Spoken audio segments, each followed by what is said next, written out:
श्री सद्गुरु महाराज की जय। सत्संग सुधा भाग 4 से गुरु महाराज का प्रवचन। घुसक नदी में जाए। प्यारे लोगों, चित्त की शांति में शांति है। चित्त अशांत है तो हमेशा अशांति है। चित्त की वृत्तियां अनेक हैं। उन चित्त वृत्तियों को एकत्र करने का नाम ही योग है। योग दो प्रकार के होते हैं, एक हठ योग और दूसरा राजयोग। राजयोग में ध्यान की प्रधानता है। हठ योग में आसन, प्राणायाम आदि का साधन करना पड़ता है।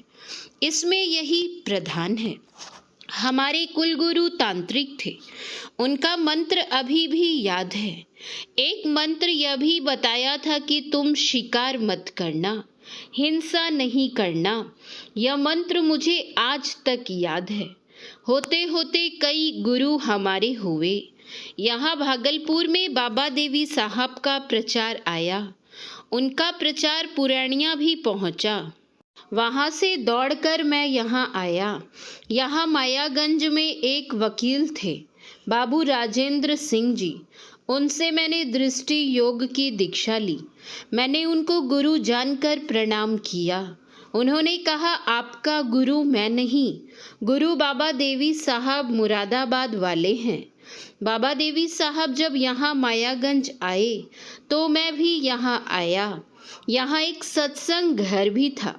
बाबा साहब ने प्रवचन दिया था भागलपुर शहर के देवी बाबू धर्मशाला में।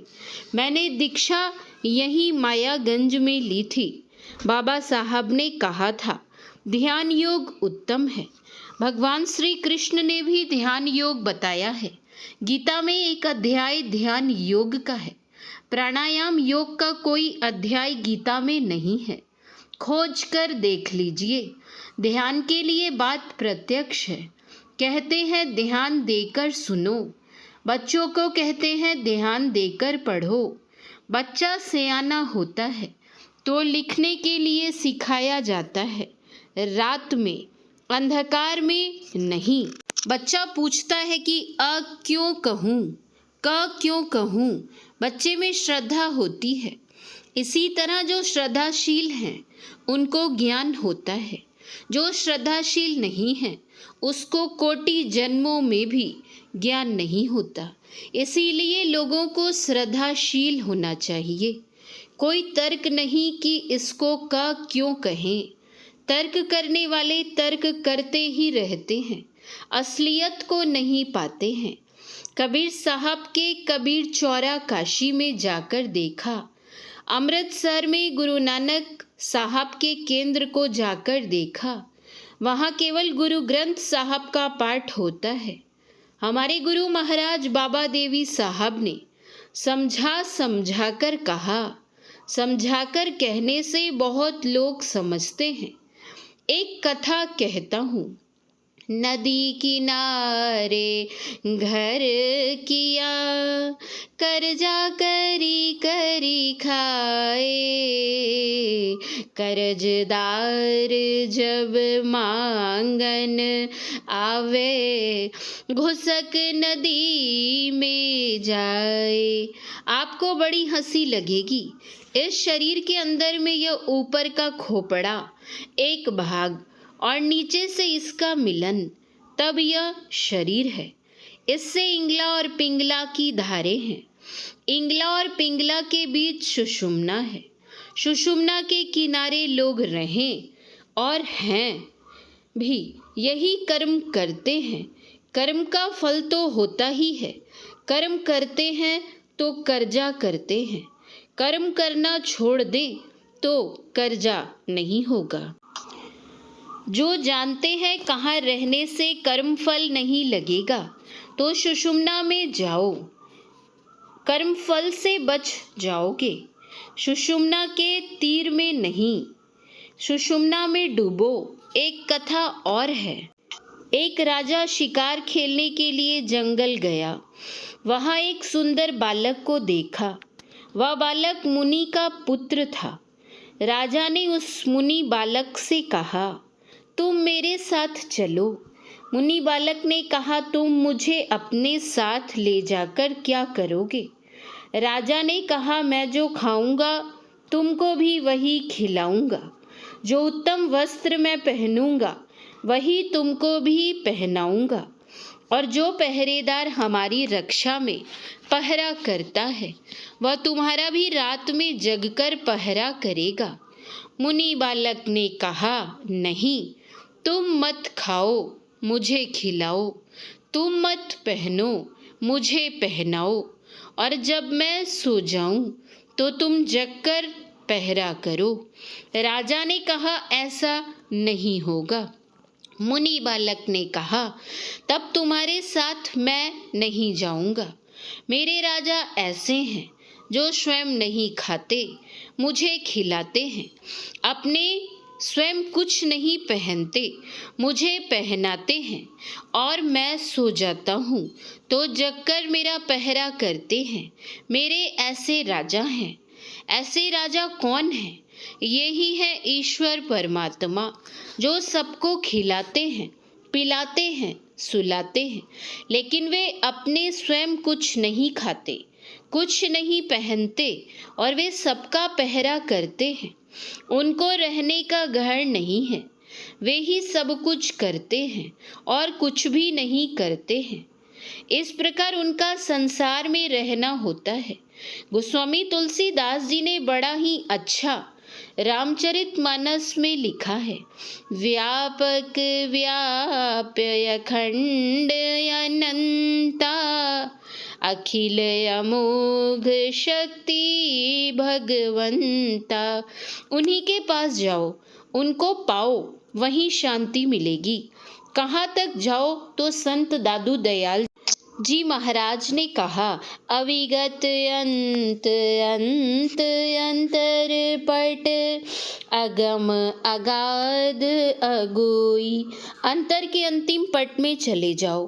अंतर पट में क्या मिलेगा? अंत करो तो वह मिलेगा जो अगम अगाध है और कहने में आने योग्य नहीं है।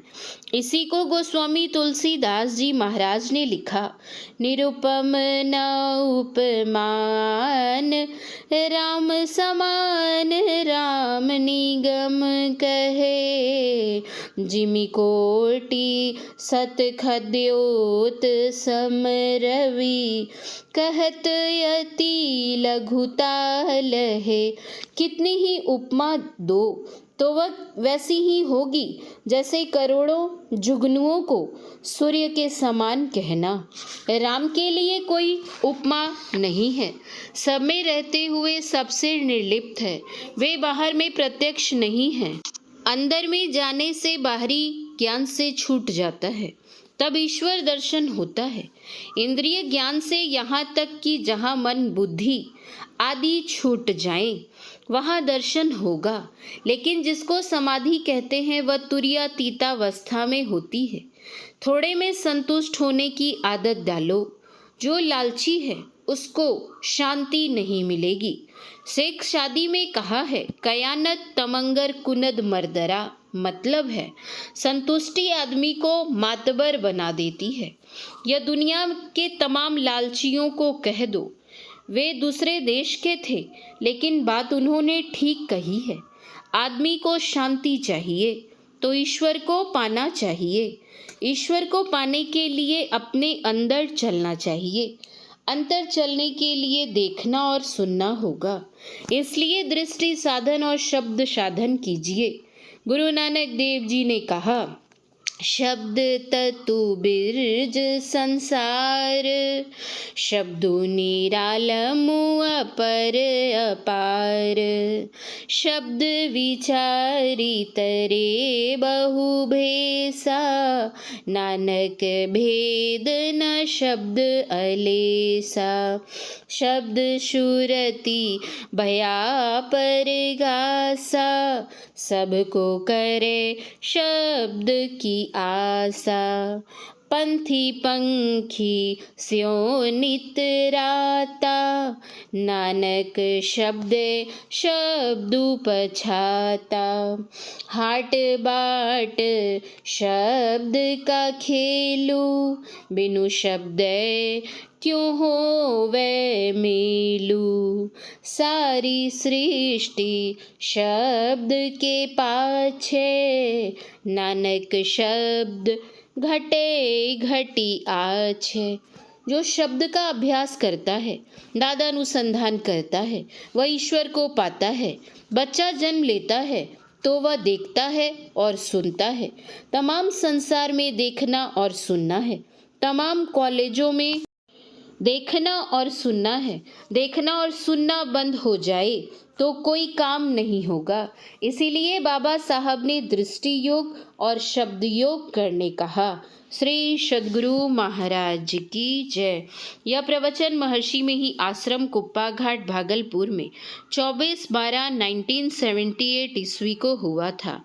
श्री सद्गुरु महाराज की जय। पुस्तक प्रेरक संत संस्मरण। लेखक गुरु सेवी स्वामी भगीरथ दास जी महाराज। झींगा की सब्जी कोई मत खाना। मुंगेर जिला के किसी गांव में 2 दिनों का सत्संग आयोजन था। जब भोजन करने का समय हुआ तब पूज्य गुरुदेव बोले, देखो कोई भी झींगा की सब्जी मत खाना। यह सुनकर पूज्य गुरुदेव के भंडारी पूज्य भूपलाल बाबा ने इनकी थाली में झींगा की सब्जी नहीं दी। पूज्य गुरुदेव के भोजन के पश्चात जब पूज्य रामलगन बाबा भोजन करने के लिए गए तो इन्होंने भंडारी बाबा से कहा, झींगा की सब्जी तो पेट साफ करता है, वह हमको दे दीजिए। पूज्य रामलगन बाबा झींगा की सब्जी खा गए। झींगा की सब्जी खाने के बाद ही उल्टी दस्त शुरू हो गया। अगर इलाज नहीं होता तो उसकी मृत्यु भी हो सकती थी।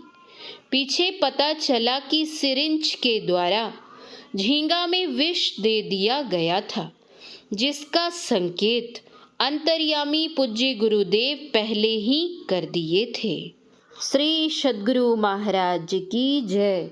श्री सद्गुरु महाराज की जय। श्री सद्गुरु महाराज की जय।